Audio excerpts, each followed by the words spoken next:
los romanos que viven aquí en esta Itálica de Adriano son los primeros que empiezan a expoliar esa Itálica de Adriano que se abandona a mediados del siglo III. Ellos son los primeros. Desde ellos todos se han ido expoliando. Se rebuscan los ladrillos, se desmontan los mármoles, se desmontan las columnas. Todos estos son bienes que hay que seguir aprovechando. Entonces, cualquier casa que iba a ser desmontada o abandonada se desmontaba sistemáticamente para reaprovechar los materiales. Uno de los momentos más sido expolio en época almohade, cuando los almohades construyen la gran urbe de Sevilla. Yo creo que es una de las grandes canteras itálicas y expolian masivamente. Pues el expolio de Itálica tiene que ver con una ciudad inmensa que está creciendo muy cerca de Itálica y que lo fagocita todo, se lo come todo. Esa ciudad es Sevilla. Sevilla necesitaba materiales de construcción, Sevilla necesitaba materiales para embellecer sus grandes palacios y las oligarquías y los notables de Sevilla necesitaban, bueno, pues antigüedades con las que mejorar su pedigrí y mostrar lo importante que era. Incluso en el caso de los mármoles, pues se pudo documentar en las expansiones de los años 80 la presencia de un horno aquí mismo, dentro del Traianeo, en el que se metían los trozos de mármol, o sea, las columnas de mármol de Luni, que sabemos que había en el templo, las columnas estriadas, esas se machacaban, se troceaban, se metían en el horno y se fabricaba con ello cal. Algunas se las habían llevado a cachitos y otras las habían machacado para hacer cal, como la escultura. Habrá que ser bruto para con una escultura y machacarla en la época. Hay momentos de gran expolio del 19. En el 19 se expolia muchísimo. Como hay dinamita, el efecto del expolio es mucho más contundente. Hay que pensar, por ejemplo, que la apertura de lo que entonces era la carretera de Extremadura, que hoy es la avenida de Extremadura, que atraviesa la localidad de Santiponce, que se empieza en el siglo XVIII y sobre todo se hace efectiva en el XIX, volaba, y hay denuncias de eso, de voladuras en el anfiteatro para reutilizar esos materiales, para hacer aquella carretera.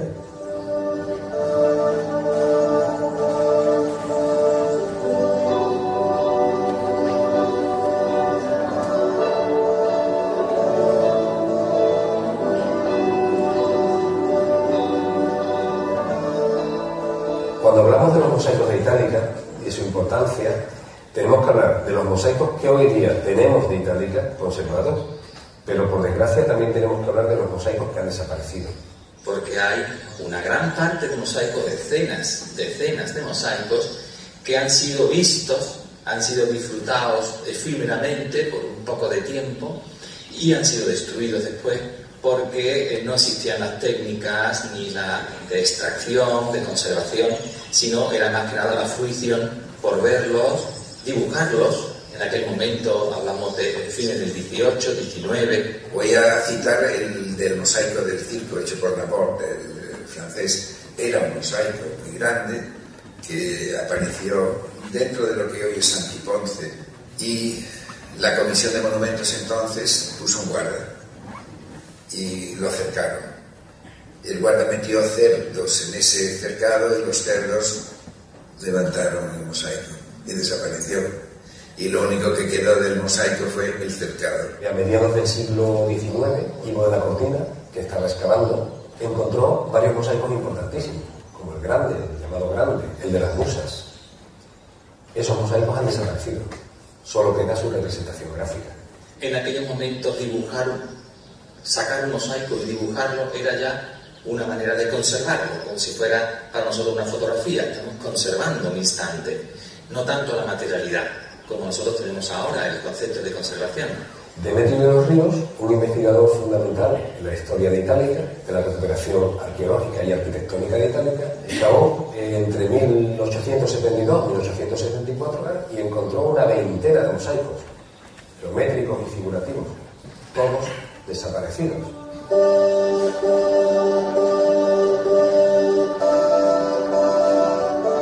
Hoy día pues conservamos un elenco, un repertorio importantísimo de mosaicos, que aún habiéndose perdido tantos, los que tenemos ahora, tanto in situ en Itálica como en el Museo Arqueológico de Sevilla, también en colecciones particulares, los que tenemos justifican una visita y un estudio del sitio.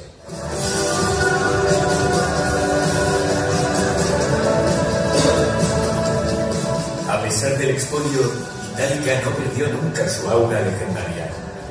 Historiadores y viajeros de todas las épocas sabían que aquí nacieron dos de las figuras más importantes de la historia de Occidente. Poco a poco, sus secretos fueron saliendo a la luz gracias al trabajo de personalidades como Francisco de Luna, Ivo de la Cortina o Demetrio de los Ríos, quienes realizaron las primeras excavaciones importantes.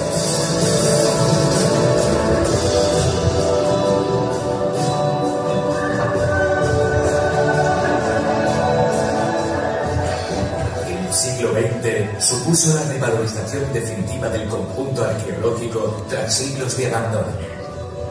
En 1912, Itálica fue declarada Monumento Nacional y protegida por la ley para la posteridad. Durante las siguientes décadas se sucedieron las excavaciones y la puesta en valor del monumento. El objetivo principal en aquellos años era el hallazgo y la recuperación de su teatro, algo que costó casi 40 años conseguir.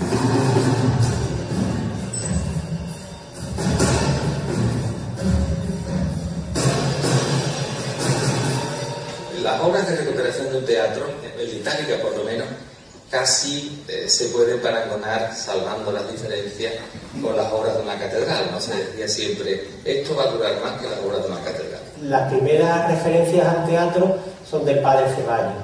Es decir, el padre Ceballos escribe a finales del siglo XVIII. Él localiza el teatro, dice que hay un teatro y indica topográficamente. El teatro estaba en el borde del pueblo.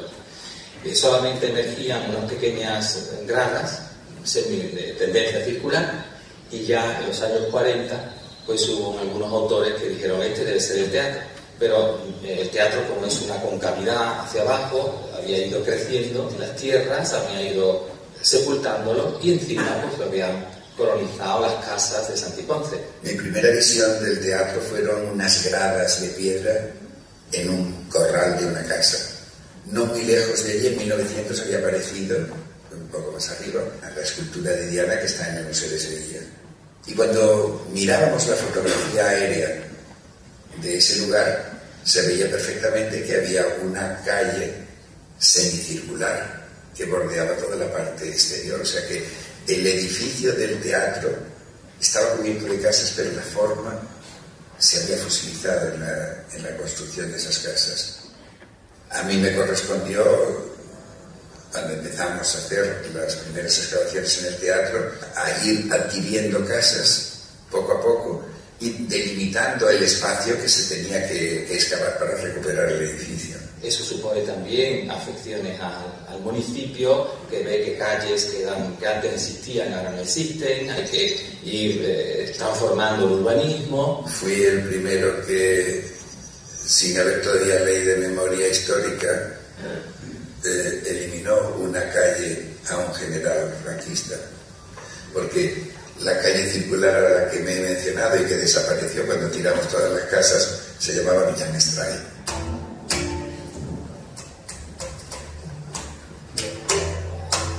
En la actualidad, Itálica es un lugar lleno de vida, un yacimiento único que nos ofrece la experiencia de conocer la esencia de Roma y al que todavía le quedan muchos secretos por descubrir.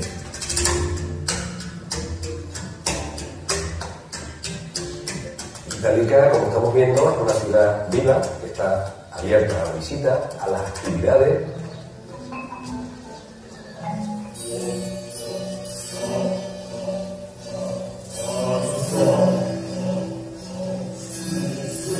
Tenemos más o menos una media de unos 150.000 visitantes al año, es decir, es quizá el segundo punto más visitado.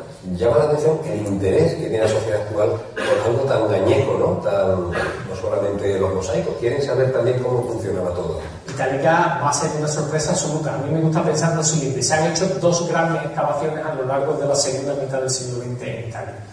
Y los dos grandes triunfos. Se hizo la del teatro, que era un monumento absolutamente desconocido, se excava y aparece un teatro, y se vuelve a excavar y aparece un templo de Isis.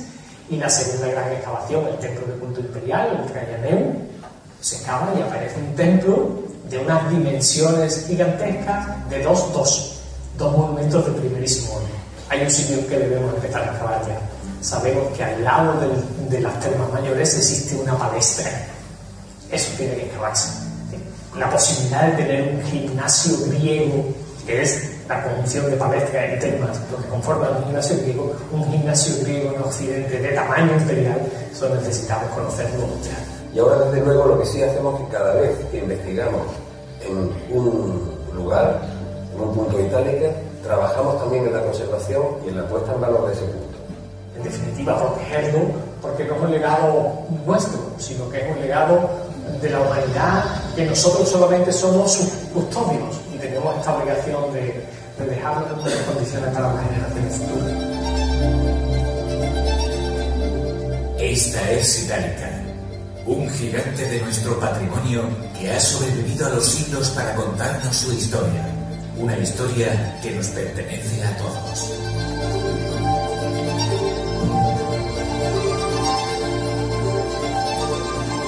Goza en las tuyas reliquias bellas, para envidia del mundo y sus estrellas.